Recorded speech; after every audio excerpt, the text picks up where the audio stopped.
आज एक ऐसी कहानी की बात करेंगे जो स्कूल के आंगन से शुरू होती है और जिंदगी के आखिरी मोड़ तक जाती है। ये कहानी है नागेश और आरती की, एक ऐसे प्यार की जिसने वक्त के हर इम्तिहान को पार किया। ये लाइन सुनने में फिल्मी लगती है ना?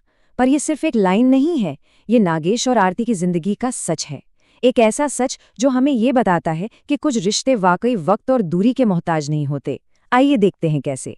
तो कहानी का पहला पड़ाव, बचपन का एक वादा। सब कुछ ना यहीं से शुरू होता है, एक बहुत ही मासूम से वादे से। एक ऐसा वादा जो दो छोटे छोटे दिलों ने एक दूसरे से किया था, शायद ये जाने बिना कि यही वादा उनकी पूरी जिंदगी की कहानी लिखने वाला है। जरा सोचिए उन दिनों के बारे में। स्कूल की घंटी बजती थी और वो दो बच्चे भागते हुए क्लास से बाहर आते थे। हमारे लिए स्कूल की घंटी का मतलब होता था आज़ादी, पर नागेश और आरती के लिए वो घंटी सिर्फ क्लास खत्म होने का सिग्नल नहीं थी। नहीं, वो तो उन पलों की शुरुआत थी जो वो एक दूसरे के साथ बिताने वाले थे। और फिर आरती की वो मासूम सी आवाज गूंजती थी, नागेश रुक, मेरा रिबन बांध दो। बस इतनी सी बात, पर ये बात नागेश की जिंदगी का शायद सबसे जरूरी हिस्सा थी। वो जो लाल रिबन था ना, वो सिर्फ एक धागा नहीं था, वो उनके अटूट रिश्ते की पहली निशानी था। और इस पर नागेश का जवाब, तुम्हारा रिबन नहीं बांधा तो शादी कैसे करूंगा। सोचिए, एक बच्चे का खेल खेल में किया गया वादा, लेकिन उसके दिल के लिए वो जिंदगी का सबसे बड़ा सच बन चुका था। बस यहीं से उनकी कहानी का धागा हमेशा हमेशा के लिए जुड़ गया। उनकी दुनिया कितनी छोटी और कितनी खूबसूरत थी, है ना? रोज साथ में घर जाना, एक ही टिफिन से खाना और एक ही सपना देखना, बड़े होकर शादी करेंगे। बस यही था उनका पूरा संसार, जिसे उन्होंने मिलकर सहेजा था। लेकिन कहानियां हमेशा एक जैसी नहीं रहती है ना? वक्त बदलता है और फिर वो किरदारों की सबसे कठिन परीक्षा लेता है। और अब उनकी कहानी एक ऐसे मोड़ पर आ पहुंचती है जहां से सालों लंबा इंतजार शुरू होने वाला था। और फिर वो दिन आ ही गया। एक दिन आरती के पिता का ट्रांसफर हो गया, सरकार का एक मामूली सा ट्रांसफर ऑर्डर, लेकिन उन दो बच्चों के लिए वो जिंदगी भर की जुदाई का पैगाम था। एक झटके में उनकी वो छोटी सी प्यारी सी दुनिया बिखरने वाली थी। ट्रेन की सीटी का शोर, और उस शोर के बीच भागता हुआ हांफता हुआ नागेश। उसके मुंह से बस कुछ शब्द निकले, आरती मत जा, मैं बड़ा होके लेने आऊंगा।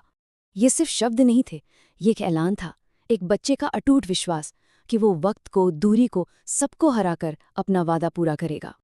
और आरती का जवाब, आंखों में आंसू लिए, बस एक छोटा सा वाक्य, पक्का आना। बस ये दो शब्द, यही दो शब्द सालों तक नागेश के कानों में गूंजते रहे, उसके दिल में बस गए, उसकी जिंदगी का मकसद बन गए। और फिर वक्त का पहिया घूमता रहा, साल गुजर गए, नागेश बड़ा हो गया, लेकिन उसके अंदर का वो बच्चा, वो अब भी जिंदा था। वो हर साल ठीक उसी दिन उसी बस स्टैंड पर जाकर खड़ा हो जाता था, बस एक उम्मीद के साथ। और उधर शहर में आरती एक डॉक्टर बन गई थी, जिंदगी में बहुत आगे बढ़ चुकी थी। पर क्या कामयाबी बचपन की यादों को मिटा सकती है? शायद नहीं, क्योंकि कामयाबी की उस सारी भीड़ में भी ना उसकी आंखें भर जाती थीं। वो अपने उस दोस्त को कभी नहीं भूली थी। और फिर जब उम्मीदें लगभग दम तोड़ने लगी थीं, तब किस्मत ने अपना सबसे खूबसूरत दांव खेला। बारिश में एक मुलाकात, सालों के इंतजार के बाद कहानी अब उस लम्हे पर पहुंचती है जिसका नागेश को अपनी हर सांस में इंतजार था। बारिश की एक शाम थी। बस स्टैंड पर एक लड़की ने एक मामूली सा सवाल पूछा, यहाँ पास में हॉस्पिटल कहाँ है? ये सवाल कितना मामूली लग रहा है ना, पर ये मामूली नहीं था, ये तो सालों के इंतजार का जवाब था। और नागेश का जवाब, तुम पहले भी रास्ता पूछती थीं। बस इस एक लाइन ने सालों की दूरी को एक पल में मिटा दिया। वो आवाज, वो शब्द आरती के दिल में सीधे उतर गए। ऐसा लगा जैसे दुनिया एक पल के लिए थम सी गई हो। और फिर नागेश ने अपनी जेब से वो सबूत निकाला। उसने कहा, ये किसी ने मुझे दिया था और कहा था बड़ा होकर लेने आऊंगा। वो पुराना फीके रंग का लाल रिबन, जिसकी अहमियत आज भी पहले दिन जैसी ही थी। ये सिर्फ एक रिबन नहीं था, ये एक जिंदा वादा था जिसे नागेश ने इतने सालों से अपने दिल की धड़कनों के पास सहेज कर रखा था। वो पल जब आरती के हाथ कांपने लगे और उसके मुंह से बस एक नाम निकला, नागेश। बारिश की बूंदें और दोनों की आंखों से बहते आंसू सब एक हो गए थे। सालों का इंतजार आज खत्म हुआ था।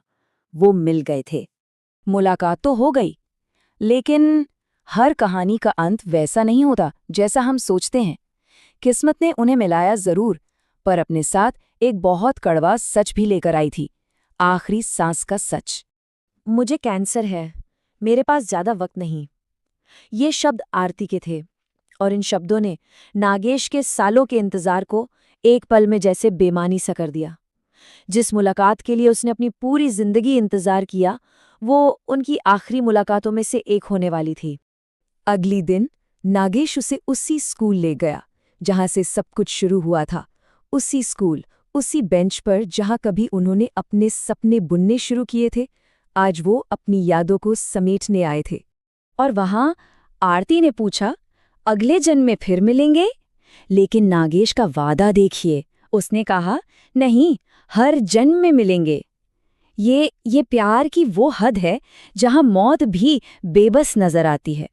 आरती चली गई, लेकिन क्या कहानी खत्म हो गई? नहीं, क्योंकि कुछ कहानियां कभी खत्म नहीं होती। प्यार जो अमर है वो जिस्म का नहीं, रूह का रिश्ता होता है, और रूहें कभी नहीं मरती। नागेश आज भी उस बस स्टैंड पर जाता है। उसका इंतजार आज भी जारी है, और वहां के लोग कहते हैं कि जब भी बारिश होती है ना, तो एक अजीब सा मंजर देखने को मिलता है। वो कहते हैं कि उसके पास एक लड़की खड़ी दिखती है और हवा में एक आवाज गूंजती है, पक्का आना। आरती जिस्म से भले ही चली गई, पर अपनी रूह से, अपने वादे से वो आज भी हमेशा के लिए नागेश के साथ है। तो इस कहानी का मतलब क्या है?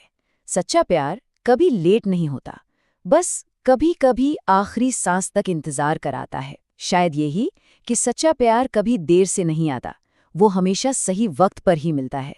बस कभी कभी वो सही वक्त हमारी जिंदगी की आखिरी सांस होता है। और सोचने वाली बात यह है कि क्या ऐसा इंतजार उस प्यार को अमर नहीं बना देता?